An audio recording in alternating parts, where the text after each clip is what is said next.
And welcome back, everybody, to another edition of the always pressing PGA DFS podcast, previewing the John Deere Classic out of Silvis, Illinois. In order to do so, joined by my co-host, as always, Jesse. How you doing, man? I'm doing well. Another PGA Tour event this week and one last week. How are you? Yeah, the wonderful PGA Tour events that we get to watch right now. But one week till the Open. 1 week till the Open. Exactly. It's about to pop off next week, so we'll get to really enjoy that and go from there. But until then, we do have to preview this, and we have to do a quick recap of last week's Greenbrier. We were just joking about this. We didn't get to watch a damn bit of it this week. I believe you were golfing. I was golfing. We were probably playing better golf than some things we saw on TV. So at least we thought we were. What are your thoughts on Kevin Na getting that first victory in 10 years or so, 7 years, something like that? Yeah, 7 years. I guess the first victory since 2011. Yeah, that was impressive golf from him on Sundays. I was looking back on just the weekend in general. I was lutting back at some of his stats, and he was putting lights out. So I mean, that's what it takes often, is just to roll in a bunch of putts. He gained 6 shots putting over the weekend. So yeah, Kevin Na, I don't know. He was nowhere on my radar last week. I don't know if he was on yours or not, but I know I mentioned him as one of the, was it 9,400 or whatever it was. I know I mentioned him, but he wasn't one of my favorite guys there. There was others I gravitated around him. I went Henley heavier and a little higher and whatnot. But it just goes to show you, and it's one thing that always makes me laugh, because you can read a bunch of articles from different people. You can listen to commentary from different people, and we all do it. We're all guilty of it, but it goes to show you there's so many people that just say, I'm never playing a guy. And I'll never forget when I finally opened up Twitter, and the Twitter break was amazing, and I recommend it to many people. But I finally opened up on Sunday afternoon, and you just see everybody tweeting, well, I'm going to win no money because Kevin Na's winning, because they literally just sign off on, we're never touching this guy anywhere in the field. Yeah. And it on a week like last week, a week like this week, to me, you have to at least be willing to open your mind a little bit, because these fields are so bad. And he's a great ball striker, and when he putts, he's going to do these kind of things once in a while. And I saw a stat. He's one of 10 or 11 guys on tour in the last 7 or 8 years or whatever that has 55 or more top 10 finishes. So he gets the job done more often than not. Yeah, I mean, he does. He's just a head case, and that's how I think a lot of people don't like to roster him and or play him. He's just hard to deal with sometimes, especially just to hard watch him golf. And he seems like an all right guy. I mean, he seems like a guy you should be able to root for, but for whatever reason, he's not fun to watch, really. And I think that's probably one of the drawbacks. But yeah, I was looking back at it, man. I mean, even on FanShare, he had he was 45th, I think, in tags. And that's just really low. It's 46th. So we'll talk about it a little bit more here in a little bit. But I mean, hardly was anybody was on him, but he was still, mid. He was almost 10% owned. So whatever. Yeah. Is what it is. He gets his win. He moves on. The one thing I am curious about, and I remember laughing about it, it was either the last tournament or the tournament before Tiger was in. I chuckled because they showed pictures of him and Na playing a practice round, and they were laughing for I thought Tiger was going to belly laugh on the ground, and they said Na couldn't be interviewed at first because first thing he did was call Tiger and talk to him. What do you know what their deal is? I know they're both Pac-12 guys out of the Bay Area, but I thought Na went to Cal, and Tiger went to Stanford, obviously. So what's the deal with those two? I don't have a clue. I mean, maybe he's the new Anthony Kim. He wants to be noted as a gay. That's something I don't know. No, I didn't know that they were buddy like that before, what you said that they said Tiger called him or whatever. But yeah, it's just so weird because me and a buddy driving home 3 hours, and we're just kind of checking Twitter feeds, and it's what's this all about? But yeah, that's weird. Guess we'll let someone else figure it out. One other thing I wanted to talk about is your boy Joaquin Niemann. You were all over him last week. He came through out the doors on Thursday. Amazing. He hung around on the weekends, and he finished really, really strong.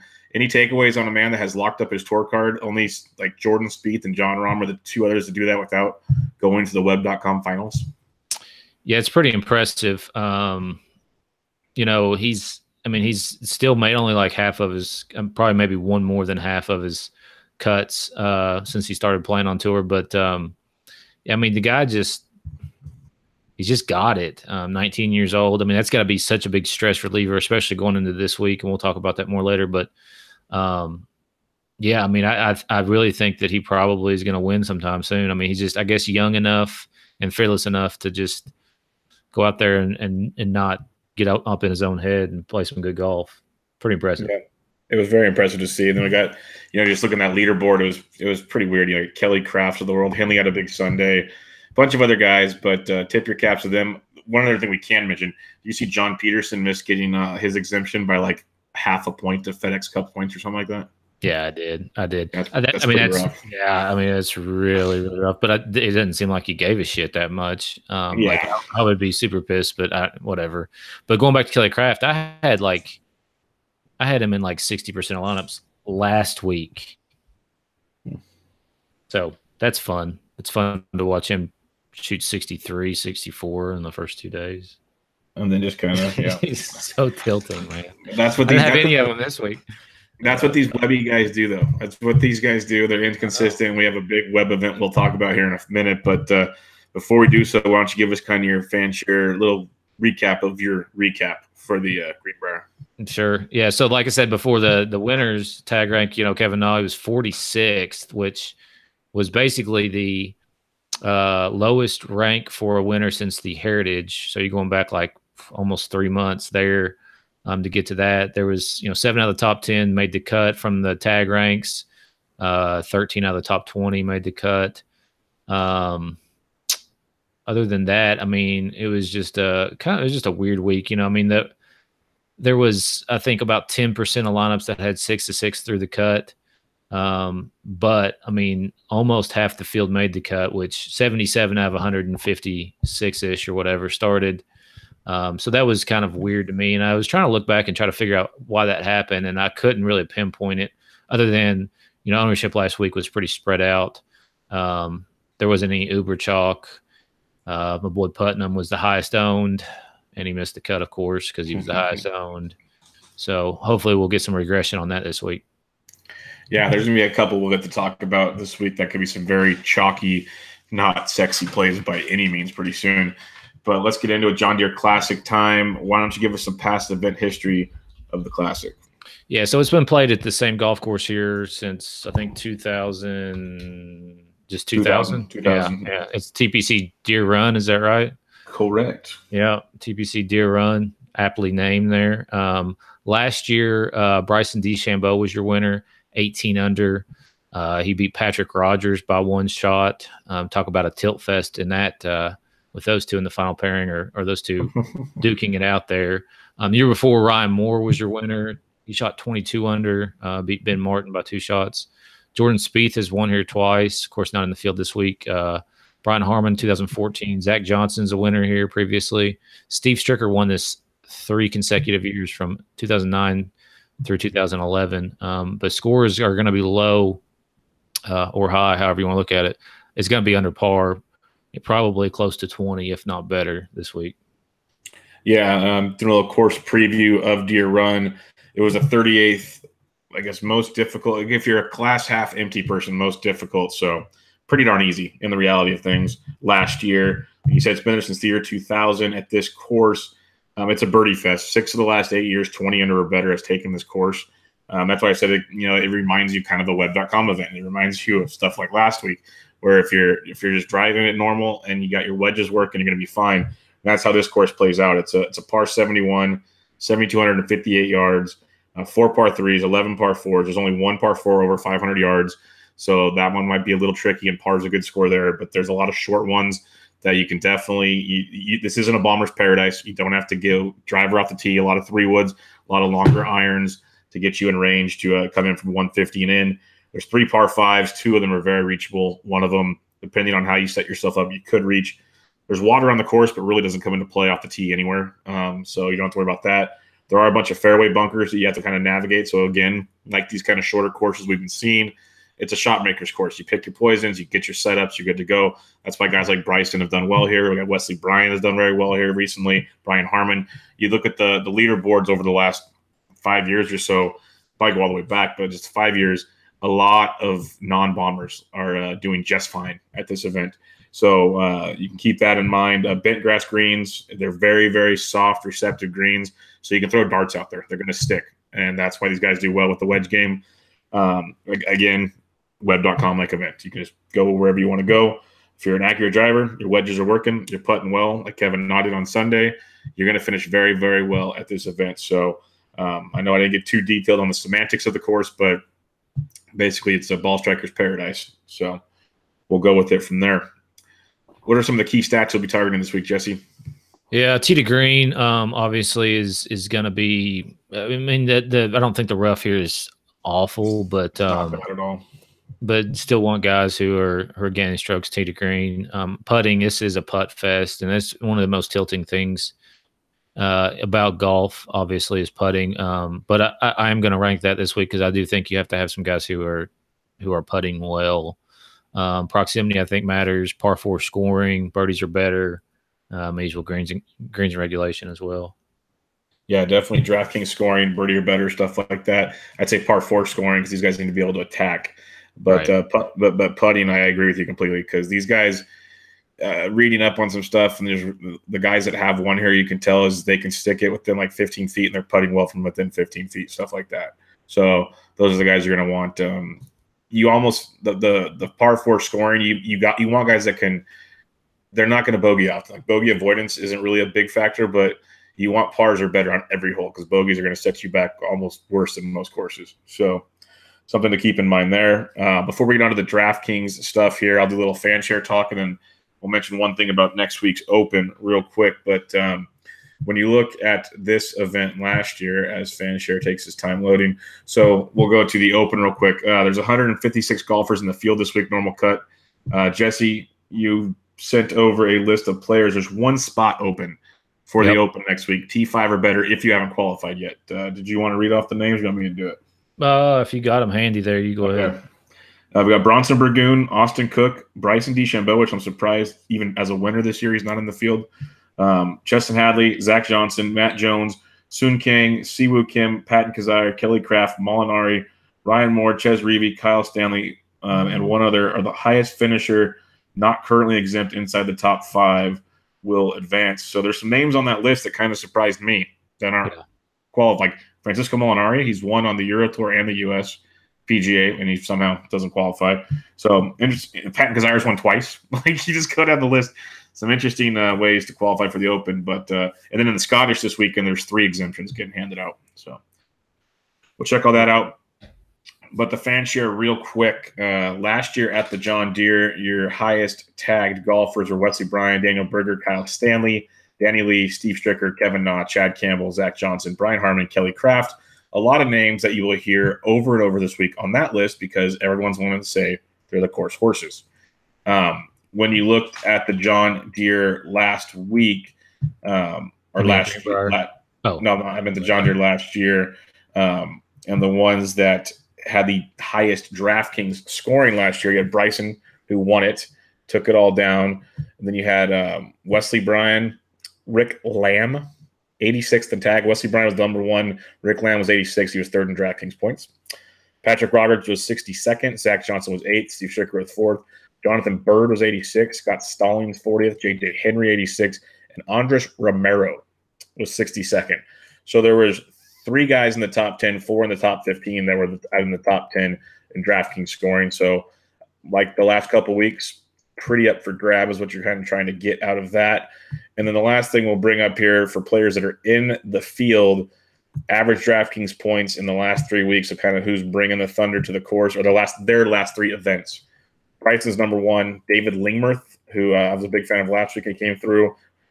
He's number 2 right now. Chris Kirk, Alex Cheka. Your boy Neiman is 5th. Joel Dahman is 6th. And then you got Tyler Duncan, Brandon Harkins, Wesley Bryan, and Austin Cook. So a lot of names that you're going to hear, I think, a lot this week. Anybody kind of stand out to you on any of those, Jesse? Neiman. I mean, obviously he's playing well. So we'll see how chalky he is this week. That'll be interesting to watch.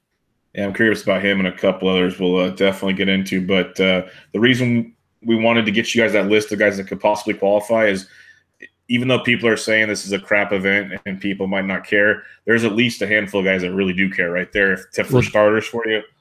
Those are guys that are qualified. Those are guys that are qualified. That Are list you read off qualified. earlier. Yeah. So those are guys that are already in the Absolutely. field. Yeah. That makes more sense now. Makes So a then lot more sense. there'll just be one more from this field if they finish inside the top 5 who's not on that list who could qualify. So okay, so there you go. So about 130 guys that could qualify with a good finish this week. yeah.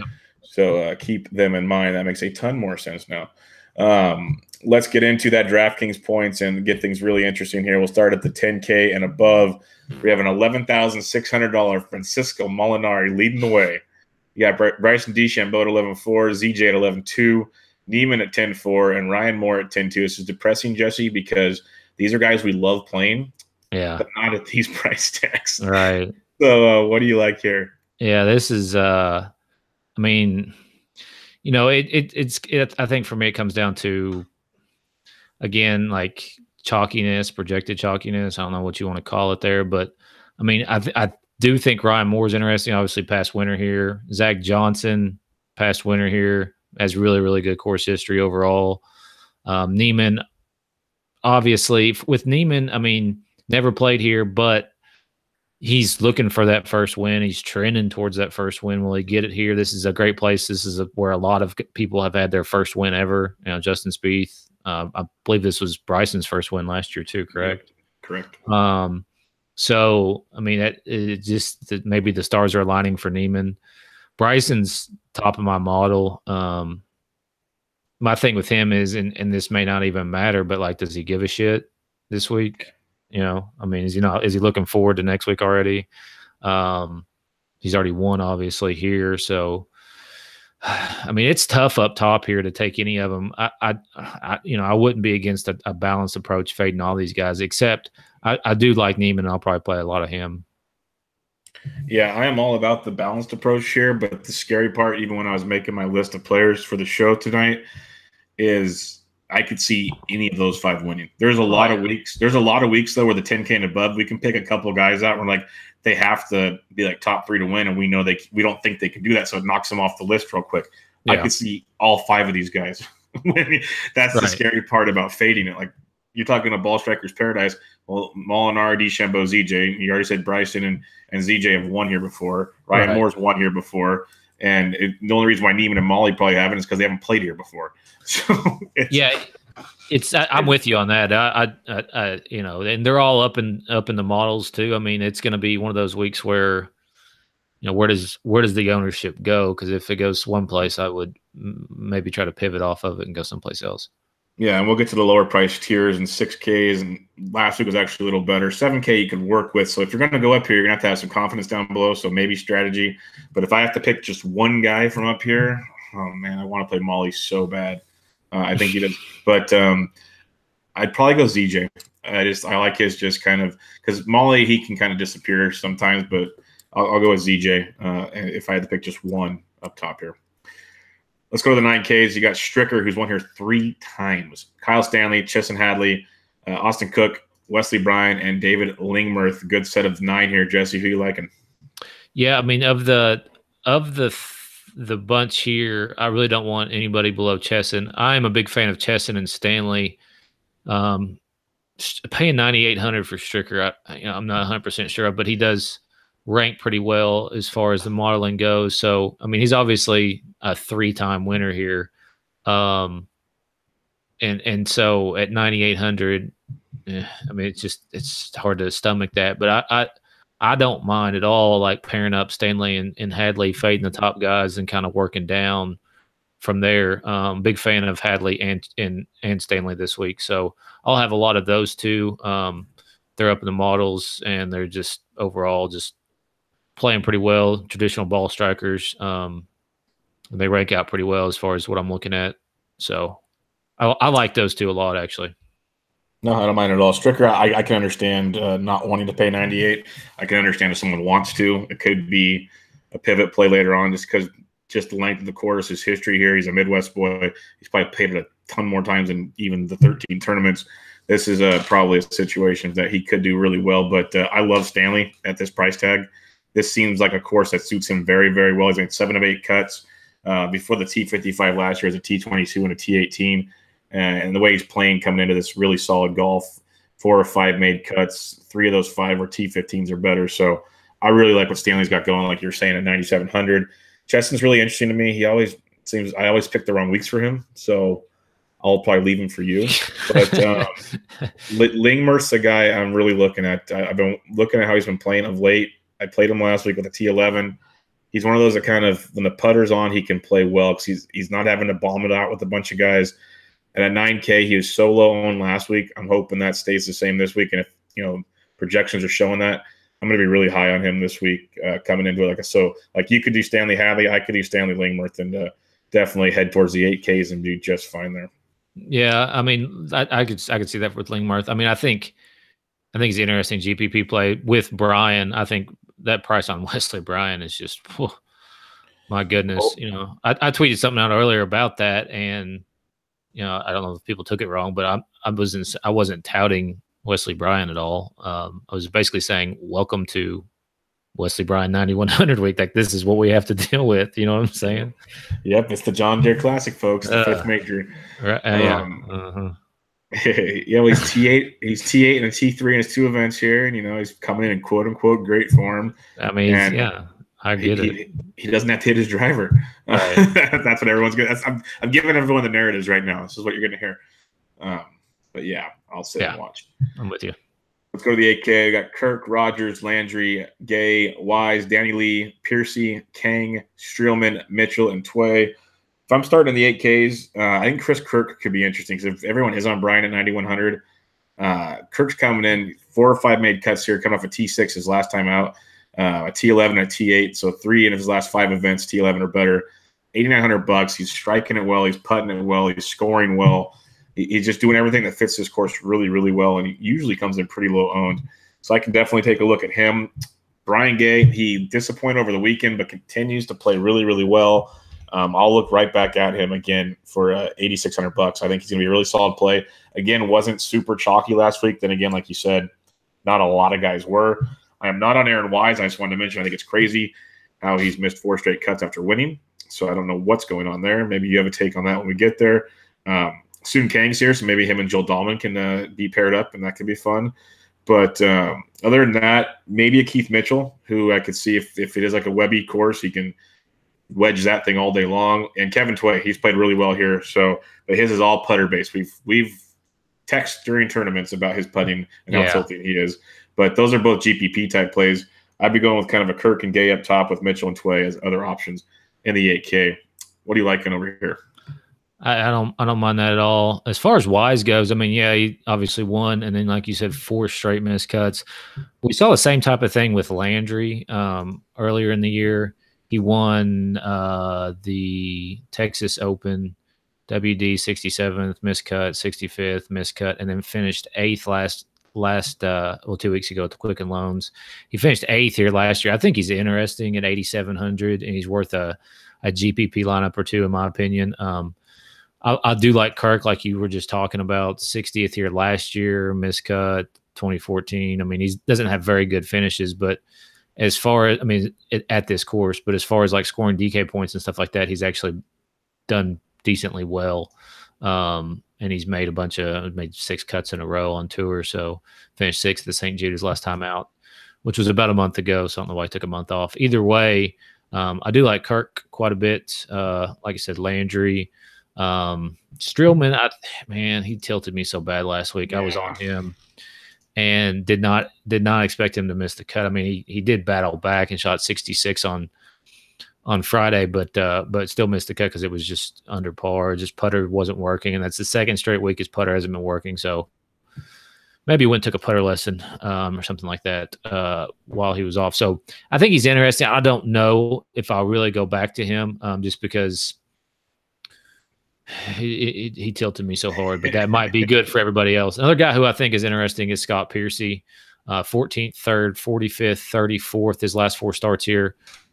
He did make the cut. The Greenbrier did not play well on the weekend, and then also made the cut. Obviously, the U.S. Open was in contention for a little while. He's up in the models. Putting's not been very good, but his proximity and tee to green game is there. So he's interesting to me. Like I said, I don't know how much I'll play him either. I mean, there's a huge potential that if I take Stanley and Hadley then I'm dipping down, passing this whole entire region up just because it's going to be difficult to fit really one of these guys in without getting super low down here. And farther down we go. Yeah, no, that's kind of what I was thinking. Rabbit hole here. Exactly, down the fun world of the web.com meets the PGA Tour. Right. Let's go into that set with 2,700 and above. You got Kelly Craft, Wagner, Blom, Si Woo, Kim, Pan, Dahmen, Duncan, Putnam, Watney, Burgoon, Palmer, Reeve, Stallings. First off, Dahmen 76, Reeve 75. What do you think their ownerships are going to be? Well, let's see Reeve's course history. I mean, yeah, he's made 67 cuts. Yeah, he's made a bunch of cuts. He hasn't missed one since 2009 here. He is coming off 2 straight missed cuts on tour, though.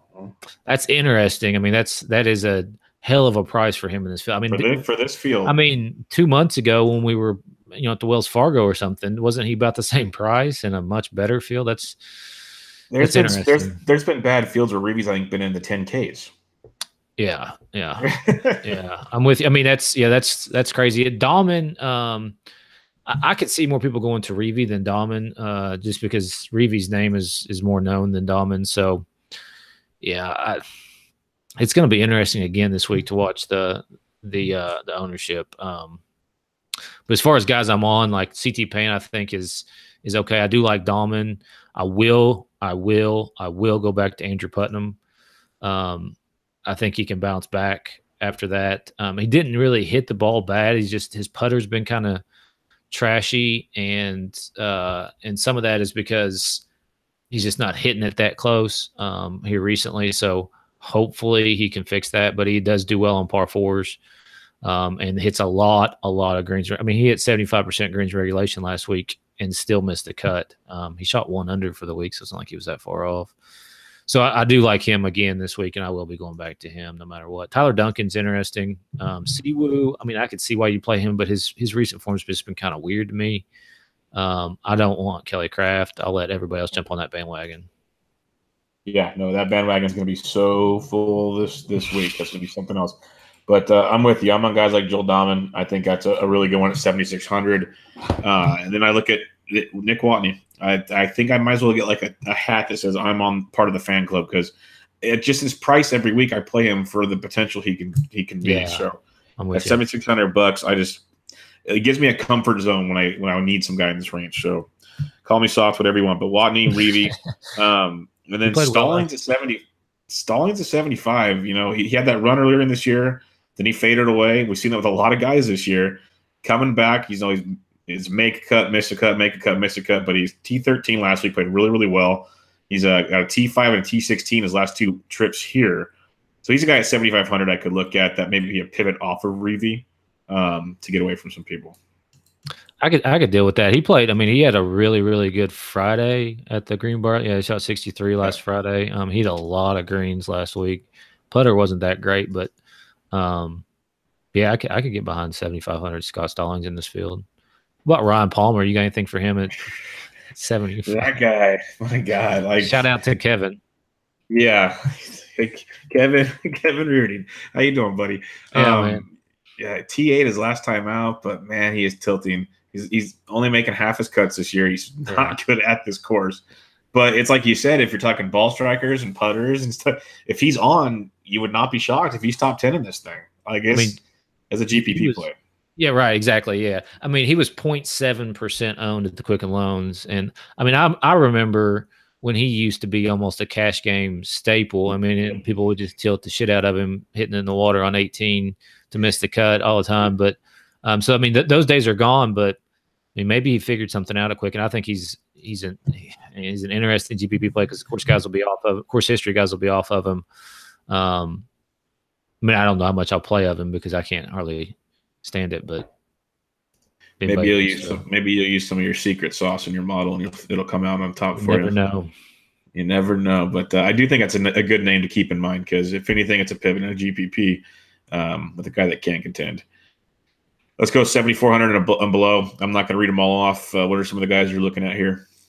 Yeah, there's a few down here in this region I think are playable. I don't know how popular HV3 will be after that nice little run he had last week. He did miss the cut, his only appearance here in 2017. So I mean, it's so hard for me to get behind him because he reminds me of like a Kelly Craft type of guy. He's up and down, up and down, up and down. He's only got 2 top 10s this year. But either way, if his ownership is high, I don't want anything to do with him. Corey Connors, man. So last week, I played him a bunch over the weekend because he was hitting a lot of greens and hitting a lot of fairways, and he just could not putt. I mean, hitting it to 8 feet and missing it. So, dude, I'm so tired of chasing these putters. It's bad, but I mean, like he's the high upside play here at 7,300. If he gets the putter going, I think Harkins could be okay for 7,300 in this field. I don't mind that at all. Sabatini's another guy who I think is playable. Sam Saunders was okay last week. He was right there to make it, I believe, into the Open, and then kind of had a couple bogeys coming down the stretch, or at least one knocked him out. And then shout out to the dude Pat in the Sports DGen's Slack chat. He was talking about Steven Yeager last week, and he actually played pretty well, finished 47th. I think he's interesting at 7,100 because I think you could do a lot worse. He's kind of just a down the middle guy, hit on the green and go on, but he's not going to wow you really. But he can flash sometimes, so I don't mind that at all at 7,100. I might play him on a couple lineups. No, he's definitely. I'll just skip to him. Right, he's on my list. He will be a punt of mine later on. I cheated by going over 6,900, but I do like Steven Yeager. I talked to you about it a lot. I think I mentioned it on this pod a few times, but the No Laying Up podcast by the Callaway boys of PGA Tour, they do great stuff. They're in Europe right now, but they interviewed Steven Yeager at the BMW a couple weeks ago, and this kid, he gets it. Like he understands he's struggling. He understands he's off the web tour. And the way he describes the tournaments he likes are fields like last week and this week, where it reminds him of web.com, where he just needs to work on his wedge game. And this is what this is to a T. Like he literally flat out said, the best courses for me to play are birdie fest. And I'm like, okay, sounds good. Good to know. I was like, I wanted to see you last week, so that's a really good nugget. I'll play it this week, and I'll probably miss the cut now. But like when I heard him say that, I was like, okay, because he was one of our guys in the preseason. We talked about as a young guy to watch on the web. And because he was telling stories about when some of these tough courses came up and he wasn't exempt, didn't want to qualify, he'd go play on the web and he'd show up and people would be pissed off because basically a PGA Tour pro is coming to play on the web right now, and he'd go and smoke the field and he'd come back. So funny guy, but this perfect setup for him. I like this a lot. I like that nugget you just threw out there too. I don't listen to the Laying Up much, probably not as much as I should, but that's good stuff. They have good, like you don't listen to all of them, but when they have certain guys on that I don't know a bunch about, I enjoy it because they kind of, after, it's kind of tense for a few minutes to fill each other out. They really start talking about, like, John Rahm was really good on there. Ernie Els was great, but everybody knows Ernie by now. But there's always pretty interesting stuff there. Yeah, those guys live the life too. Like that's the life I want to live. They're at St. Andrews right now, getting ready to go. It's like the stories they tell about their trips. They did something right in the past life. Yes, they did. All right, Scott Stallings talking about Brian Harkins. I do like that one a lot. And Corey Connors, I like both of those. Just consistent players. They've never played this course, so the course history guys will be turned off. But I think they're just solid players. I think they're some of the better cash game options down here if you're not playing GPPs, just because they might not light the world on fire, but they're very, very good cut makers, and something to keep in mind there. Love Rory Sabatini this week. He's played well at this course in the past. 5 or 6 cuts made, 3 top 25s, T19 here last time out. And, he was on fire, missed a couple of cuts, but came back with a T39 last time. So that gives me a little hope that he's going to find it again. He's another guy, doesn't have to bomb it, so that comes into play big time. And then a couple horses that you're going to hear, just if you are into a course history thing, and I doubt I will play these guys, but I remember last year I think I actually might have played them here. And especially for a while, I played Scott Brown almost every week for a while last year. He was on one of his little cut-making tears. But he's 7,100, and then Chad Campbell's a guy I used to play all the time. He's had a horrible year this year, but he's 10 for 10 on made cuts here, and he's $7,000. So something to keep in mind later on, but they're not my favorite plays. I'd rather go Yeager or Harkins or Sabatini, something like that. Let's dip into the 6K, Jesse, where it's a little murky. I'm just going to give a couple here. I'm going to go back. If I need to, I'll go back to Vaughn Taylor at $6,900. He had a 4-hole stretch where he bogeyed 4 straight holes.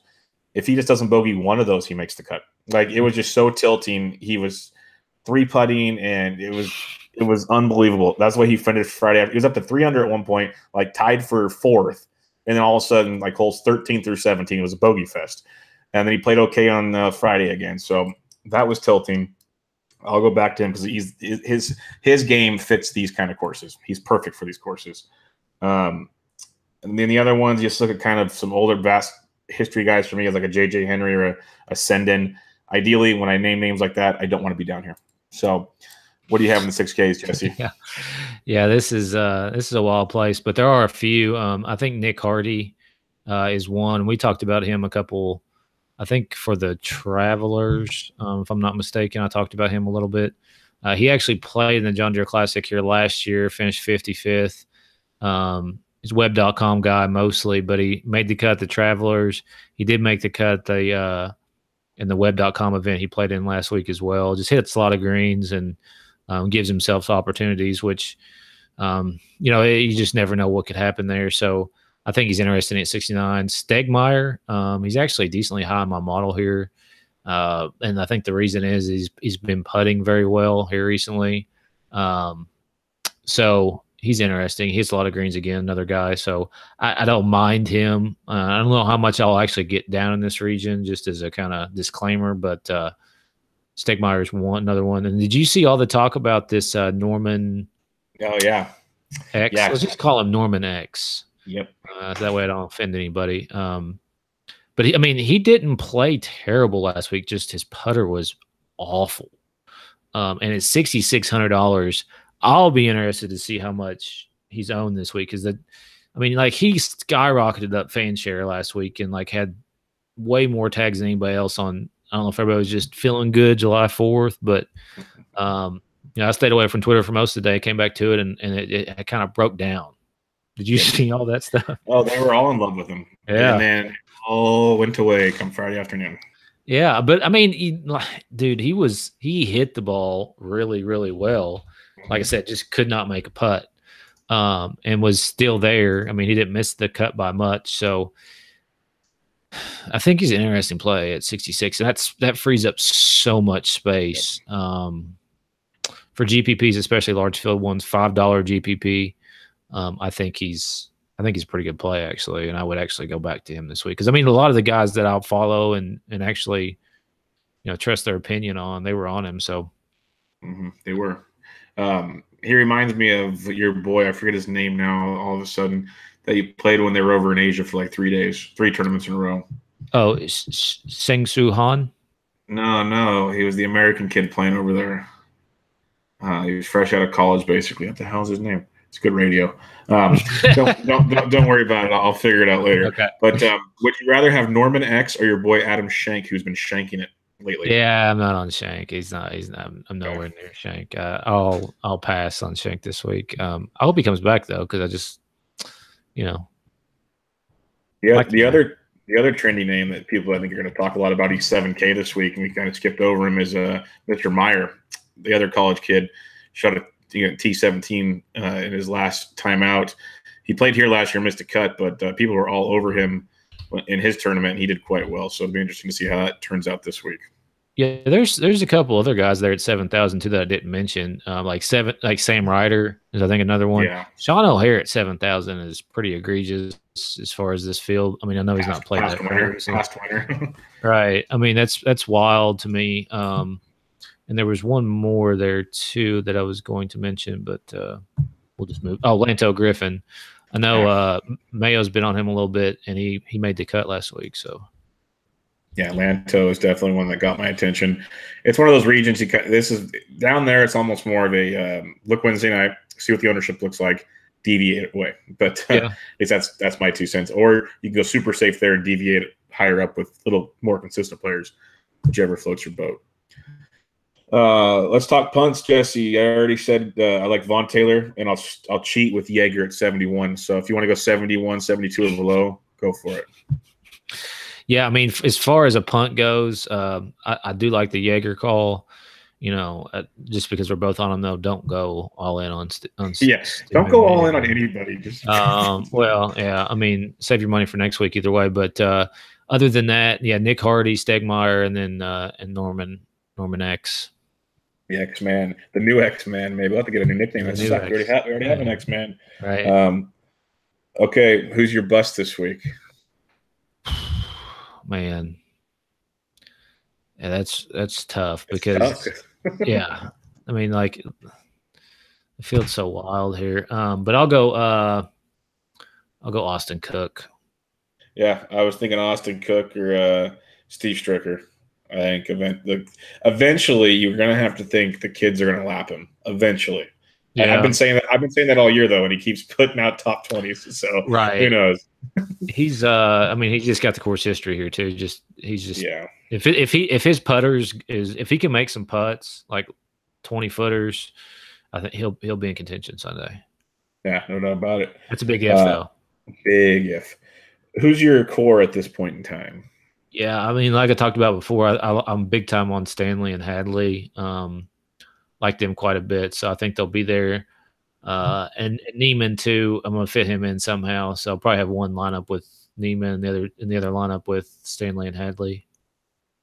Yeah, I'll be looking at in the middle area, kind of the Gay and Dahmen guys. I like them to kind of round out the middle, but Stanley up top with my Lingmerth, there's going to be a lot going on there. And I have to keep just like slapping my hand every time I want to go try to click on Molinari. That's the tough one right now. Right. Who's your pick to win? Give us a close one and a long shot. So as far as one of the favorites, I would go Neiman or Hadley. Can I take two up top? And fine, then a long shot. Man. One other guy I didn't mention before was Burgoon. I've been on him the last couple of weeks, and he's playing really well, 7,500. But as far as winning, I don't think he can win. So, Andrew Putnam. I can dig that. I'm going to go. Of course, I have to say I think Molly's going to win, but we're going to have to go past that. Right. I like Lingmerth. He's around 45, 50 or something like that. I think he can be a sneakier call.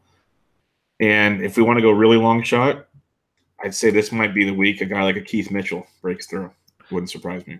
I don't mind that at all. Or like maybe potentially Joel Dahmen. He's been playing really well recently. They're both at 80.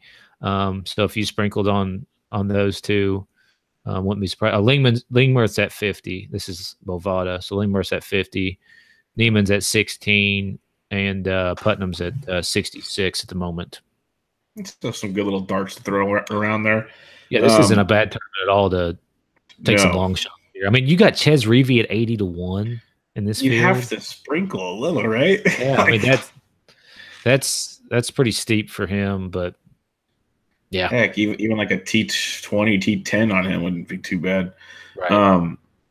All right, we had a couple listener questions. Our buddy Bucks, who I guess we'll put it out this way, he has moved on to other ventures, and we wish him the best.